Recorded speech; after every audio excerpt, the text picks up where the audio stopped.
Welcome to today's Destination Unknown. I'm your host, Alyssa Hall.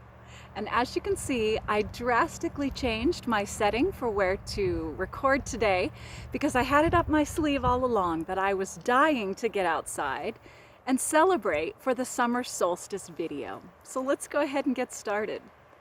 The summer solstice is technically just happened yesterday on Sunday.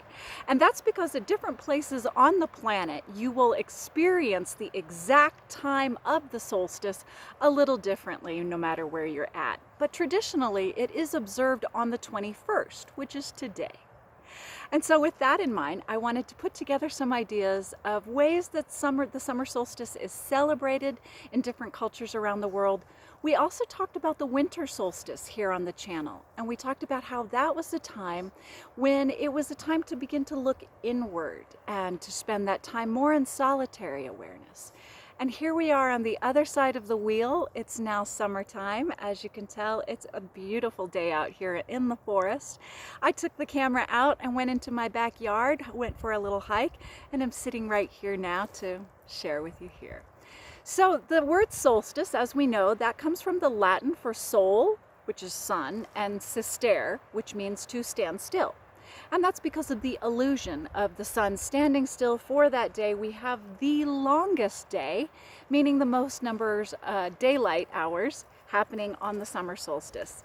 And you can also see here in the background, someone else, my trusty assistant, is here to help me today and to circle the perimeter and keep me safe, I reckon. So let's move forward. So that's the word, the meaning of the word itself. But like we just said, when we have the solstice in the winter time, which is the shortest number of daylight hours, that's a time which naturally lends us to spending time by ourselves. So it's cold, it's dark, and we are more likely to spend time inside, enjoying that hibernation mode, and also looking within ourselves as far as what we want to celebrate and what we want to mark the day for. The opposite is true on a day like today. So if you have a chance to celebrate with other friends and loved ones, it's a great day to get together and to share your love together. A lot of the celebrations that come about with the solstices are very similar to the ones that we discussed about Beltane or May Day, May 1st. A lot of them will again include the element of fire, bonfires, and even in smaller terms, even candle rituals is a way to bring fire into your way of expressing your joy and your love for the sun. So the idea behind the fire is that we are doing just that. We're celebrating those regenerative powers of the sun and the life-giving force that it is. And it's thought that by lighting these fires all day long and dancing around them quite often, that's a way to entice the sun to stay and to not begin to shorten its time, which of course we know it always does. It's definitely another day that we associate with getting outside and dancing. So just like the maypole has its dance that we would do to wrap the maypole, a lot of times dancing is just part of the celebrations that they'll have around a bonfire in a traditional summer solstice gathering. Now the solstice itself is one that's definitely, again, it's honoring the sun. And one of the older ways to do that, one of the iconography that we would see, is the spiral. And so spiral dances in particular are those that are thought to be associated with the sun. And sometimes people will even walk a path of a spiral as a way to contemplatively as well as externally worship the sun and take a time to recognize, what am I growing within myself? What have I harvested that's new? What am I doing that's different? What am I growing right now? Where the winter solstice, we began to look at ourselves and look at what we could let go of, what it was time to diminish. This is the opposite. What are you looking to augment? What are you looking to increase? What are you looking to welcome more of into your life? So you could definitely do a candle ritual like we've talked about as another way to express your love for the summer solstice. I'm going to check my notes here that I brought with me as well. So we talked about the spiral dances, but I did make a note also that in North America, The Sioux tribe specifically would perform the sun dance either on or during the time of the solstice. And this particular ceremony was where a tree was used as a visible connection between the earth and the heavens. And that again reminded me of the maypole. It's very interesting how many times we see in cultures, even if they're very obviously distanced apart, we see these same concepts that begin to come through. Some of the other aspects of the sun dance when the Sioux tribe would perform this, the participants themselves often would abstain from food and drink in preparation for this. So it's very much considered an expression, a religious expression, a holy expression. And it connects you as an individual to the life-giving forces that surround us, symbolically with the sun. Dancers would paint themselves in the Sioux tribe. The colors that they would use were symbolic. So we had the red for the sunset, blue for the sky, yellow for lightning, and black for the night. And these are the common colors that you will see them painted with and expressing this through. Like we said, solstice is a time for revelry. It's a time for communion, and it's a time for coming together. What a beautiful concept after everything that we've all been through in this past year, year and a half, to be able to finally get a chance to revelry and to come together and to be close again with one another. I know for me it means something that it didn't really necessarily carry as much significance until we had to deal without it and figure out what that was like. It worked for me. Another common practice that you'll see happening during your solstice gatherings in the summer, that's drum circles. Drumming is another way thought to give power and voice and strength to the sun as it continues to grow our crops and nourish us and all of us, as well as individually how we nourish ourselves. With the concept of building, nourishing, flourishing, and fertility, all of these are going to inform the kind of ritual work that you might want to build into the day. Now, the rituals themselves, they don't have to be as complex or as large as getting an entire circle of friends together, lighting a bonfire, casting a circle, and then starting a drum circle, but you could. You might also, like we said, just choose to have your own candle ritual that you do, or you might be able to, here where we live, I was about to say build a bonfire in the backyard and spend some time this evening. It's a great night for it as far as the evening and the hours of it. But I have to give a caveat to this beautiful forest that's behind me, because here where we're at, we're in kind of a no-burn area, because even the slightest spark could get the entire forest ablaze with the drought that we've been under. So again, fire is a huge part of your ceremony. It can be a huge part of your ceremony as well as other cultures' ceremonies. But of course, we have to do that very mindfully here in today's times. So here's a fun one to talk about.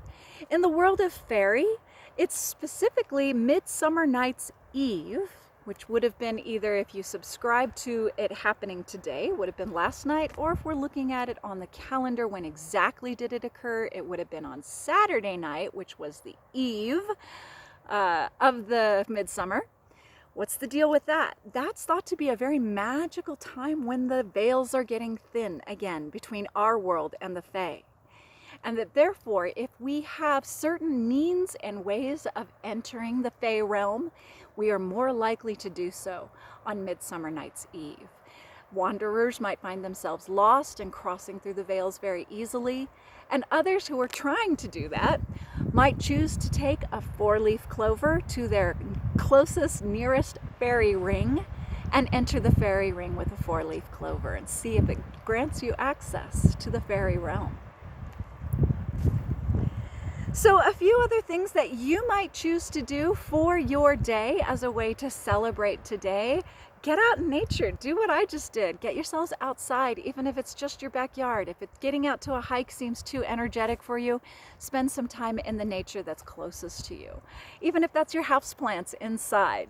There are a lot of ways to connect with nature, and it doesn't necessarily have to be outside in the great outdoors, but what a beautiful day for it if you can. So getting outside and connecting with nature is one of the big ways that you can celebrate the solstice. Like we said, fire as a symbolic welcoming of the heat and the power of the sun can be part of your ritual as well. So you might choose to do a candle ceremony, or if you're in a place that's safe, you might have a fire pit that you wish to light and have friends over and gather around the fire pit for some camaraderie on a night like tonight. Other things that you can do, if you walk barefoot on the ground itself, this is known to be a grounding technique, meaning that you are beginning to really connect yourself in a way with the Mother Earth and with the solidity and all of the power that the Earth provides us in a way that's more metaphysical, and you're gaining all of that grounding, shielding technique with you. So the easy way to do that is to walk outside, go barefoot when you're out there. Really imagine, sometimes one of my favorite meditations that I'll do if I'm grounding with my barefoot walking outside, I sometimes think about being an ant, as if my feet are like roots, and I can put down a root and then pull it up again. And if an ant doesn't make sense to you, perhaps you aren't as big of a Lord of the Rings fan as I am. But those are the tree people, in case that one didn't ring a bell right away. So yeah, walk barefoot in nature. That's mindfully grounding yourself and connecting yourself here with our earth. Another way you can express the joy of the day is to create a mandala or a spiral design of your own in chalk. So by drawing these figures, we are again symbolically inviting that power into our life, and we're able to express our joy and our love for the world that we live in. By using those mandalas as well, they also can be very introspective. So the idea of just drawing a simple circle into a spiral may not seem very artistically challenging, but if you put it with an intention and think about what am I drawing into my life as you draw that circle, and put that intention into the motion and the moment of drawing your spirals, that begins to work intention and magic into that moment for you. One last thing on the note of setting an intention, you can do that even without chalk or mandalas. You can simply write your intention and share it with yourself.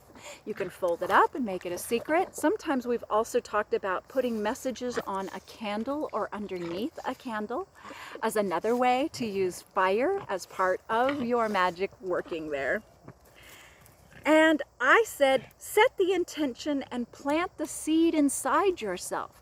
That's an important metaphor on a day like today. What are you growing inside? What are you nurturing inside yourself? What do you give water and light to inside? And what maybe should you be giving more water and light to that at this point has been woefully ignored?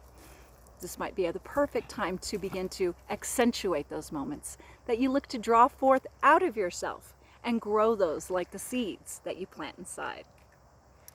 Thank you for joining me today on this very beautiful day of the summer solstice in the year 2021. And again, I get to the end of these videos and I'm just very grateful that I have a chance to share these thoughts with people such as yourself. Thank you for coming and showing up and doing this work with me. It makes it so much more meaningful when I know I can come home and share this work with you. So thank you, and I hope you have a beautiful summer solstice. Let's keep it going, get outside, and as always, keep listening.